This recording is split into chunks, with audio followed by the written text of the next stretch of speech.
Bonjour à tous, bienvenue dans cet épisode 5. Aujourd'hui on s'intéresse aux branchements finaux du spot. On va regarder aussi comment intégrer le skimmer dans la maçonnerie. Et on va faire le coulage définitif de toutes les parois et de tous les accessoires. Allez, c'est parti. Alors, pour réaliser l'étanchéité au niveau du câble, on met le joint dans le sens là, c'est-à-dire l'arrondi qui va venir se mettre dans son logement et le presse-tout comme ça. On amène le câble comme ça dedans et on serre.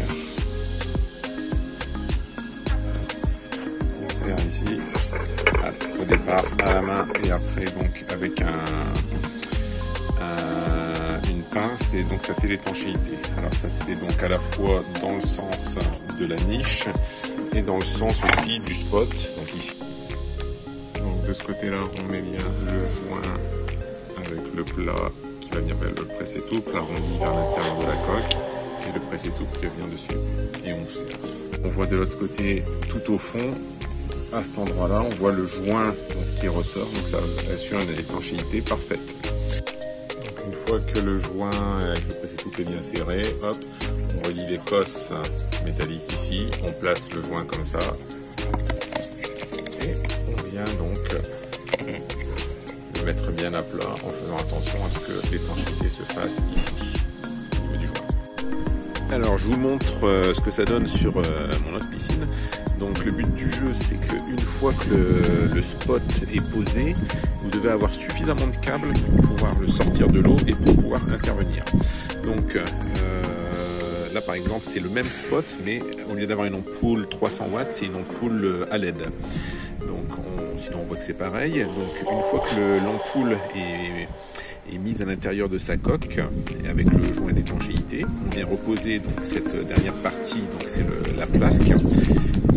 On met les petits crochets comme ça et on visse. Donc vous avez, vous voyez ici, 4 vis et 4 crochets. Une fois que c'est plaqué, alors il faut y aller tout doucement, bien équilibrer la chose pour que l'ampoule soit bien plaquée à l'intérieur de la coque sur le joint. Donc, on met d'abord cette vis là, ensuite on met celle-ci en opposition, ensuite on visse celle-ci, ensuite on visse celle-ci. On fait pareil pour les crochets. Donc une fois que c'est fait, hop, vous voyez que votre spot est prêt à être utilisé. Donc le but du jeu, c'est de pouvoir vraiment sortir le spot pour intervenir si jamais vous devez faire une réparation ou un entretien ou X chose. Et quand vous devez le replacer à l'intérieur de son logement, on se met comme ça, on rentre le câble à l'intérieur du logement, donc on met juste la bonne longueur pour pouvoir le sortir et intervenir hors de l'eau. On appuie, hop, comme ça, et voilà, le spot est plaqué, il est prêt à être utilisé. Alors concernant l'élévation des derniers rangs, vous reprenez tout simplement la dernière vidéo, c'est exactement pareil pour le ferraillage et pour monter les blocs. Pour couler cette dernière partie, pareil, c'est toujours la même chose, on fait du béton et on remplit au seau, et on pense bien à bien débuer le béton au fur et à mesure, à lisser, et ça devrait vous poser aucun problème. On va plutôt se concentrer sur la pose du skimmer à l'intérieur de la maçonnerie. Alors, avant de reboucher un petit coup de goudron bitumineux sur les deux derniers rangs, c'est les seuls qui seront prêts. Alors, si ce petit disque à surfacer, ça vaut 13-15 € sur Amazon, c'est vachement bien, c'est hyper pratique. Ça vous permet de poncer les aspérités quand vous n'êtes pas parfaitement à l'aplomb, ou ici, vous voyez, si ça dépasse un petit peu, que votre parpaing se retrouve en équilibre, il suffit d'utiliser ceci. On ponce comme ça, en surface, et après vous pourrez remettre votre parpaing parfaitement d'aplomb. Alors c'est parti pour la pose du skimmer. Donc le skimmer, c'est cette pièce en plastique qui va vous permettre de récupérer toutes les choses qui flottent à la surface de votre piscine et à les envoyer dans un petit panier pour pouvoir avoir une piscine toujours très propre et très nette. Au niveau de la découpe du skimmer, donc je l'ai posé à demi sur le rang précédent, et donc là on refait simplement le report 9 cm vers le haut, et on fait pareil là-bas et on redécoupe et on sera bon à poser. Alors les découpes pour le skimmer, donc Je prends bien les mesures. Je donne ça.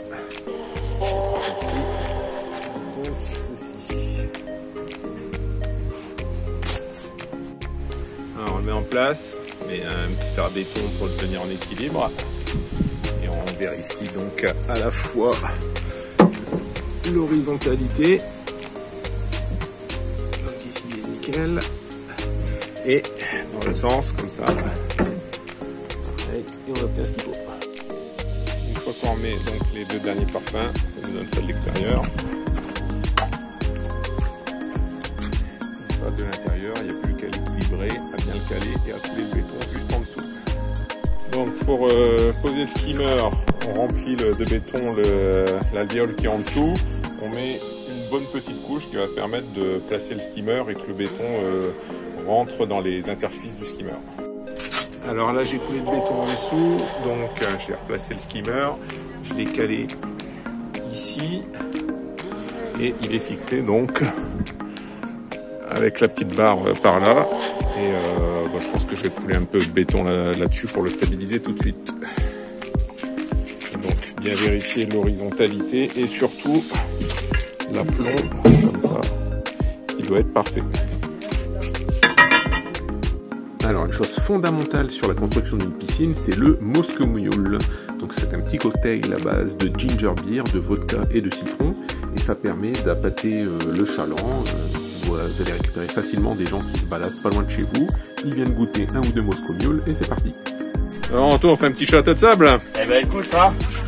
Alors vous recrutez tous les gars qui passent là, hop, les mettez dans le trou, puis on remplit, on met du sable. C'est bon, c'est parti. Et du sable, on tasse bien pour pas devoir mettre du béton dans la plage. Alors donc on est prêt à couler là dans quelques instants. Donc concernant la plage, donc j'ai mis du treillis soudé, j'ai remis quelques fers à béton qui partent à l'intérieur du mur. Donc soit vous pouvez mettre comment on appelle ça, un scellement chimique. Moi en fait comme les fers de l'autre côté s'arrête sur le fond, donc en fait tout va être pris à l'intérieur. J'ai ligaturé tous ces trucs et on va pouvoir couler.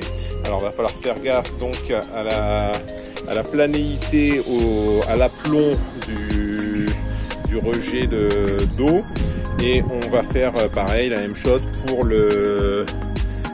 la niche du, on appelle ça, du projecteur. Alors, volontairement, j'ai choisi de ne pas coffrer, de faire d'arase à l'extérieur. Normalement, on fait une arase sur l'extérieur, c'est ce que j'avais fait sur la première piscine. Là, je suis pas mal du tout, vraiment à quelques exceptions près, style sur un ou deux blocs. Donc là, je vais jouer moi-même avec le béton que je vais rajouter, sachant que je ne mets pas de margelle. On fait une arase nickel en général quand on fait une margelle. Moi, ça va être des planches de bois, je vais pouvoir jouer avec les cales et normalement, ça sera nickel. Donc voilà à peu près tout et on y va. Alors, on est le lendemain d'avoir coulé le béton, la deuxième phase. Donc on est impeccable. Ici le banc est coulé. Tout est coulé tout autour. Donc comme je vous ai dit, j'ai pas fait d'arase, mais finalement j'en ai pas besoin puisque les trucs sont bien alignés. Il y avait quelques petites bosses, quelques petits creux qu'on a essayé de rééquilibrer avec du béton, donc c'était pas mal. Ce matin j'ai passé un coup de disqueuse avec un disque diamant, donc soit la grosse disqueuse comme ça, ou une petite disqueuse de 125 avec un disque à surfacer, et j'ai réussi à avoir à peu près ce que je voulais comme résultat. Alors hier au moment de couler le béton, donc on a eu un gros souci, c'est que au niveau du spot, le bloc à brancher que j'avais taillé, il était fragilisé, et au moment qu'on ait mis le béton, il fallait que le spot soit bien calé, il fallait qu'on ait bien l'aplomb à ce niveau-là, et c'est le bloc à brancher est sorti, enfin c'était la catastrophe, et en plus c'est le premier truc qu'on a fait. Donc on a dû en fait vider le béton qu'il y avait dans les deux alvéoles qui étaient ici. Comme ça, ça nous a permis de ressortir le bloc, le replacer. On a mis du béton simplement sur le dessous. Le bloc là était totalement sorti. Donc on a décidé de laisser les 2 blocs là vides, le temps que ça sèche. Donc là le spot est bien placé. Avec ma disqueuse, je suis venu ici et comme vous pouvez le voir, j'ai totalement poncé le mur. Ça ressortait quasiment de 8 mm, donc je l'ai poncé à la disqueuse, donc il est redevenu impeccable. Et donc là, il ne me reste plus qu'à remettre un peu de béton maintenant que c'est sec sur ces 2 alvéoles là. Et si vous regardez ici, vu de l'extérieur, le bloc est totalement sorti. Mais ça, c'est pas très grave puisque ça va être caché par du bois. Je vais faire un banc extérieur, etc. Donc ça sera pas visible. Alors, quelques petits tips pour éviter ce problème de bloc qui explose au moment du coulage. On peut utiliser une tige filetée qui va traverser le bloc et la stabiliser avec 2 rondelles, 2 écrous et 2 petites planches de bois pour pouvoir comprimer le bloc qui est un petit peu fragilisé au moment du coulage. Autre point que je n'ai pas abordé sur la vidéo, ce sont les traversées de parois pour intégrer les bûches de refoulement. Alors les bûches de refoulement, ce sont ces petites pièces en plastique qui vont permettre à votre tuyauterie de traverser la paroi. On vient ensuite visser la petite bûche de refoulement comme on voit sur la photo et c'est terminé. Alors pour les intégrer dans la maçonnerie, rien de compliqué, vous prenez la mesure, vous placez à la jonction de 2 blocs, un petit coup de disqueuse, on équilibre et c'est parti. Lors de la pose, on fait simplement attention à laisser ressortir la traversée de paroi de la bonne épaisseur qui correspond tout simplement à votre enduit plus l'épaisseur du carrelage. Donc là, dans quelques instants, je vais recouler mes 2 dernières petites alvéoles ici, ainsi que mes marches. Alors on devait le faire hier, mais on a pris énormément de temps. On a commencé à 5h30, on a commencé très tard. Et on a fini, il était 22h, donc on n'y voyait pas grand chose, ça servait à rien de faire n'importe quoi. Donc ce matin, tranquillement, je refais les 2 dernières, je savais que j'avais du béton à refaire pour les 2 dernières alvéoles. Et donc je vais couler mes marches. Alors les marches, qu'est-ce que j'ai fait? J'ai fait des marches de 30, c'est pas mal 30 parce que 20 par expérience ça sert à pas grand chose, 40 c'est trop et 30 c'est pas mal dans une piscine. Donc j'ai fait une marche de 30, une autre marche de 30, on retombe sur la plage. Et ici, là, je fais ma dernière marche pour sortir. Donc, pour sortir, il y aura une marche de 30 et après, on arrive donc à l'extérieur de la piscine, 30 cm. Donc, pour nous, personnellement, c'était pas indispensable d'avoir des marches, mais faut toujours penser aux amis, à la famille qui vient et des personnes qui sont un peu âgées ou qui ont des problèmes d'articulation. Elles sont bien contentes de trouver ces marches pour pouvoir sortir facilement, ainsi que éventuellement des petits enfants. Donc là je vais couler ça. Donc soit vous coffrez, ici j'ai pris un vieux contreplaqué dégueulasse, hop, je l'ai taillé à la bonne taille, on le stabilise. Hier au moment de mettre le béton, j'ai mis quelques fers à béton qui ressortaient. Donc je les ai noyés dans le béton, là ils sont pris. On met de la saloperie, des vieux cailloux, etc. pour pas mettre trop de béton. Et donc là je vais couler ça tout à l'heure. Et là il me restait des blocs à bancher. Vous verrez quand vous allez récupérer vos blocs, il y en aura toujours des morceaux cassés. Donc vous retournez voir votre gars, il vous en donne des nouveaux bien entendu. Et comme les anciens partent à la benne, vous demandez s'il peut gentiment vous les filer. Et en général il n'y a pas de souci, lui ça lui débarrasse. Et ça vous permet de faire vos escaliers et puis des petites babioles. Voilà, ça avance. Donc là, il me reste plus donc qu'à faire qu'à couler mes 2 alvéoles, mes escaliers, j'aurai terminé ça. Et après, donc, je passerai à l'enduit. Alors, juste un truc, ici, j'avais quelques blocs, pareil. J'avais beau les repousser, etc. Le ferraillage à l'intérieur, des fois, ça fait que ça repousse ou ça recreuse un bloc. Donc là, c'était pas trop un souci. Mon bloc ressortait. Donc, au moment où on a coulé le béton, j'avais beau repousser, donc je tapais ici. Des fois, ça bouge et ça bouge plus. Et là, à chaque fois que je tapais dedans, il revenait comme il fallait. Et le fer à béton à l'intérieur poussait dessus et le remettait dans sa position. Donc ce que j'ai fait tout à l'heure avec ma grosse disqueuse, on voit ici, j'ai attaqué donc le morceau qui dépassait. En gros, j'ai râpé ce morceau pour réobtenir un aplomb vertical et un alignement horizontal parfait. Et donc ça va me permettre de pouvoir faire mon enduit de manière impeccable. Voilà. Voilà, c'est terminé pour aujourd'hui, j'espère que ça vous a plu. Si vous avez des questions, n'hésitez pas, posez-les en commentaire, j'y répondrai avec plaisir. On se donne rendez-vous très bientôt pour l'épisode 6, où on va s'intéresser à l'enduit des murs et l'étanchéité avant carrelage. Allez, à bientôt, salut!